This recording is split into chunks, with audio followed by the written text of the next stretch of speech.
Hello twin flames, welcome to my channel, whether you're new or you're coming back. Thank you for joining in. I hope you guys have a wonderful weekend. You are having a wonderful weekend already. We are on the verge of a lunar eclipse. It's going to be happening on Monday. I will do a special reading for it tomorrow, and in the meantime, let's do a quick check-in and see what's happening with those twins. Alright, this is going to be a classic read, but I do have my Hermit Tarot deck, the word deck, with me. So we'll get messages between the twins as the last step of the reading. Alright, and to start with, let's get a look at the Oracle cards, Oracle message. First message is going to be for Divine Feminines watching.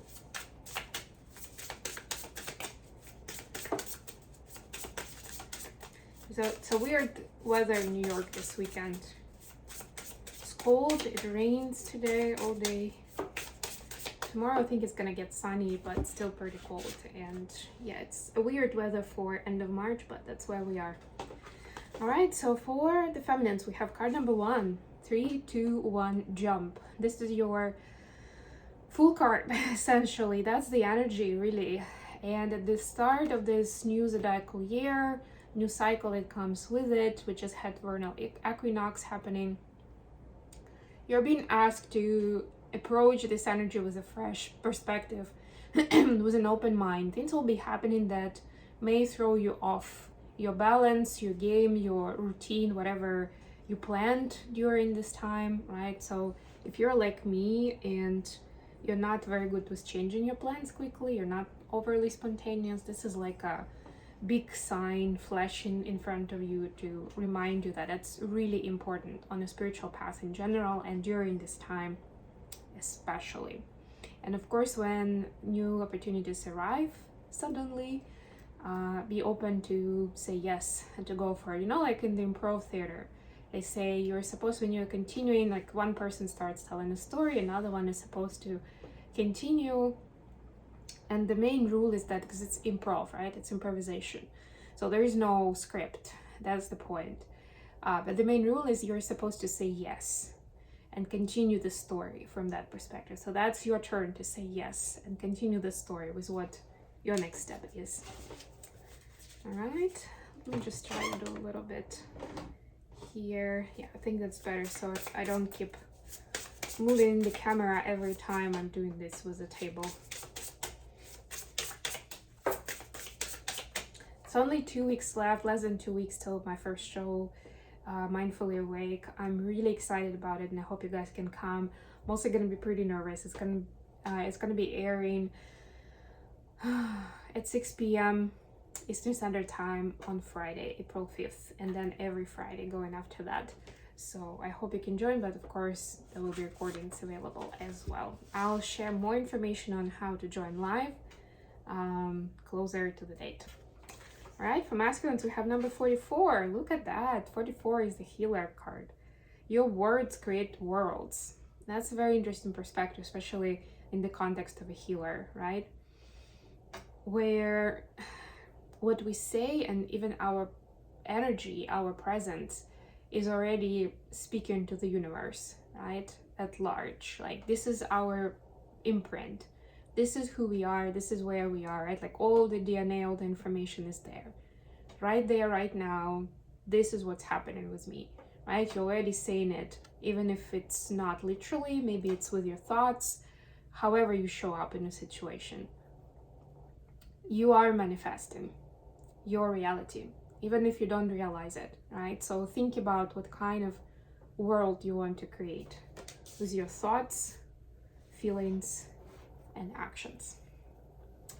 All right, my main deck is going to be the Muse Tarot today, the pretty one with abstract art.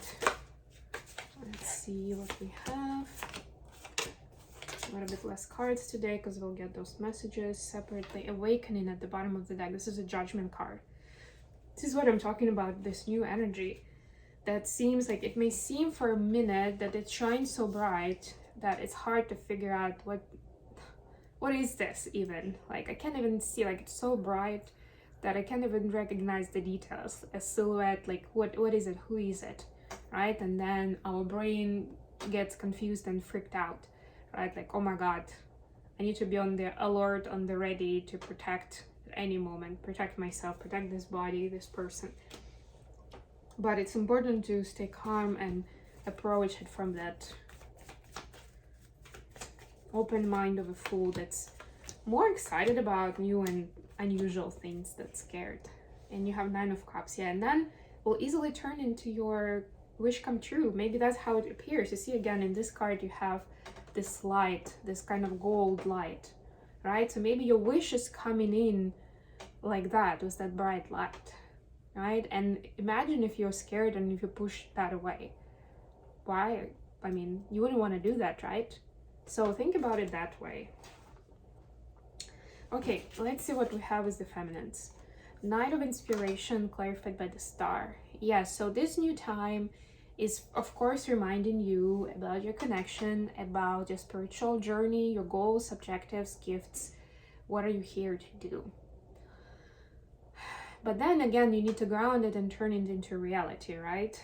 And then you have that Fool energy as well. So this is like this Knight of Inspiration is helping you run with it. And Knight, if you compare it to the Ace of Wands, right? This is Knight of Wands, basically. Ace of Wands is more of a just like the wand itself, right? Like a tool. Knight of Wands is a person that's carrying that wand forward, energetically, passionately, right? And it's like, yes, I'm gonna get it done. I'm going for it. I'm excited. And that's what's needed right now, right? To connect, to figure out, to align on what is this next mission, next goal, next leg of, you know, joy and happiness, right? The journey of joy and happiness. How do I make it happen, right? And this Knight of Wands is then the energy of like, okay, I got the message and I know exactly what I'm gonna do. That's where you're supposed to be. If you're not there, as always, ask questions. Make sure you ask good questions. But even if you don't even know where to start, questions like, what is my next step? Or why is this something or this person show up in my life? That's a very good start. For the masculines, we have Muse of Emotions, clarified by Knight of Cups. Both of them are pretty all about emotions, let's put it that way. And Knight of Cups in the original right away deck is again rushing on the horse with that cup. Not rushing, but like moving, right? Like going somewhere, horseback riding. This person is just chilling out there, but they're ready for the date. They're ready to impress, to share, to make that connection, emotional connection with someone that they love, right? Like it definitely looks like a date here. Muse of Emotions, the King of Emotions. So this is, and if you, it's actually very interesting energy here because there are two people, which makes sense. And again, there is a connection. To me, this is like twins, right? Literally, quite literally.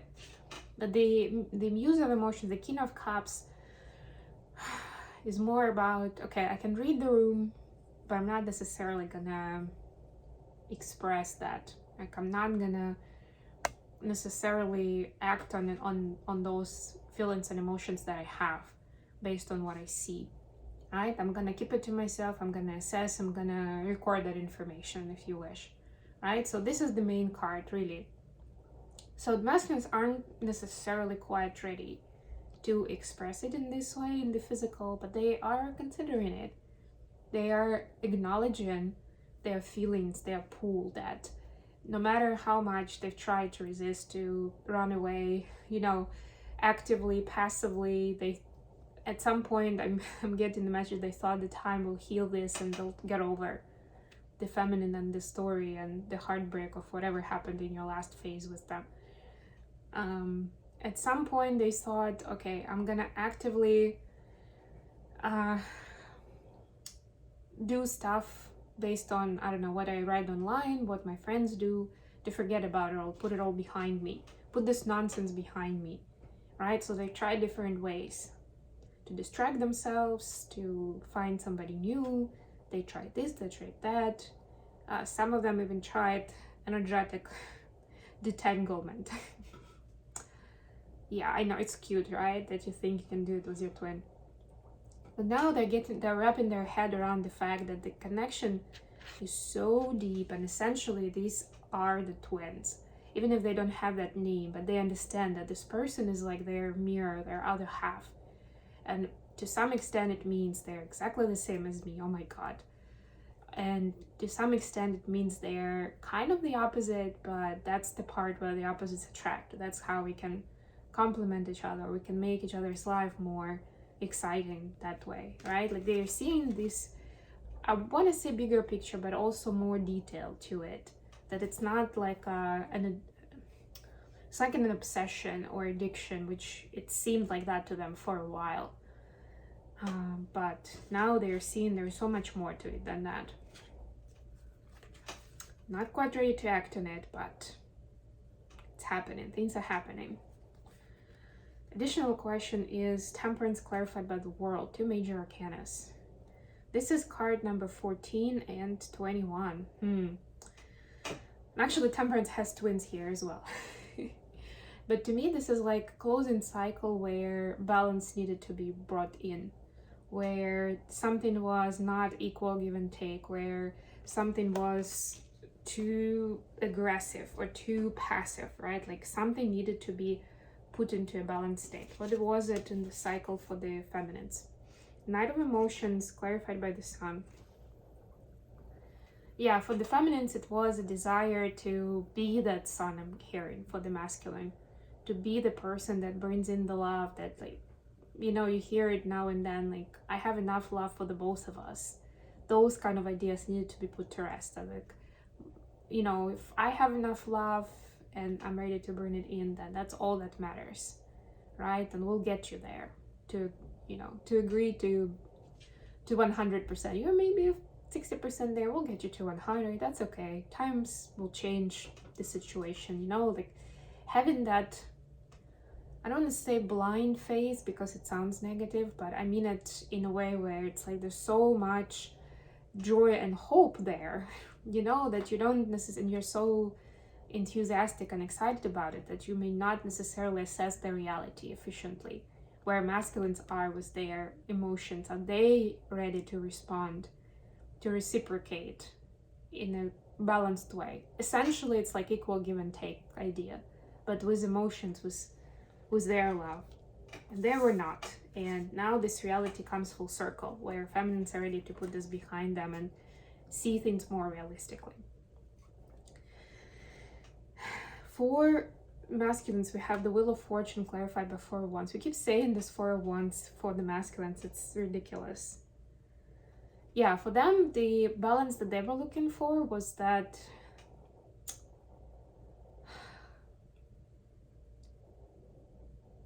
they didn't think that, how do I say it? It's like they were going to the extreme of whether this connection or whenever they are meeting somebody who is potential life partner for them, right? Like their significant other, the feminine energy, that it was either all destined and divinely guided and they didn't have a choice, like it was just supposed to happen and there was no point really to make an effort one way or the other, or going to the extreme where they felt like they were fully in control and they just needed to make a list and like logically decide, okay, this person doesn't work for me, this person 60% there, this person maybe 80 based on what I want right now, like, and they were like, okay, so maybe I'll try it with this one, and then it doesn't work out, they still have this option on them as a backup, right? Like those are very different extremes, but they were kind of jumping from one to another, and that needed to be balanced out, where they have a better understanding that it's a union, it's a celebration, it's 2 people coming together with their free will, that yes, there is divine orchestration there, but there's also free will from both people that's involved, right? Like it needs to be more in collaboration and in harmony with each other, but not separate. It's not like either or. Okay, messages from feminines to masculines, please. All right. If I follow you, I could lose everything, and I want you. Yeah, this is that kind of like going back and forth. This is, to me, this is feminines understanding that there is divine timing for this to come together, right? They cannot just decide and it magically will work out. And although they want it very much, they understand that that divine timing needs to play out. And until then, it doesn't make sense to rush things, because if either of the twins is not ready, or a lot of times both aren't, you're gonna bounce off each other. It's not really gonna be fruitful. If anything, it's gonna cause heartbreak, and maybe even will result in things taking longer as a result. Because remember that every time we have a painful interaction with a person, it takes us a while to get over it and to heal properly after that. And some people don't even do that. Like, imagine, especially with the masculines, who are usually behind in terms of awakening and conscious healing and all that. Like, you need to admit the problem first, right? To even figure out what happened, that it's something that needs healing. A lot of them don't go there. So yeah, from masculines to feminines, I need more balance. And yeah, nah. Yeah, so that's to me, that's this energy that we had was the Knight and King of Cups, where they understand that they're not quite ready to act on what they've discovered, right? But then they also don't feel like they have the power and all the information they need for that. You know, it's like when you want to do something maybe about the house, but you realize that you physically don't have energy for it. That it's like, it's gonna be such a push for your body, then you're gonna be miserable, and maybe it's just not worth it. That's where they are. Like, they understand it's gonna be a big push for them from their comfort zone, from what they've done before, and they don't feel strong enough to go for it and to be able to handle like the fallout, the sad and hurtful part of it, because there is a good chance they may not get it right from the very start, and it will take work and it's gonna be hard. And especially since obviously there are other things that are happening in their life, they don't feel like they have the energy to really see it through, and they don't want this to be another karmic cycle with the feminine, where, you know, a few things will happen, like we'll make a little bit of an effort, but then it's still not going to be enough, and you'll just part ways. And like I was saying earlier, it will only add to the pain and then to the healing that needs to happen before a new cycle can start between the two of you. Okay, I'm gonna end it here. Thank you so much for joining me, guys. I love you all, and I'll be back with more readings very, very soon.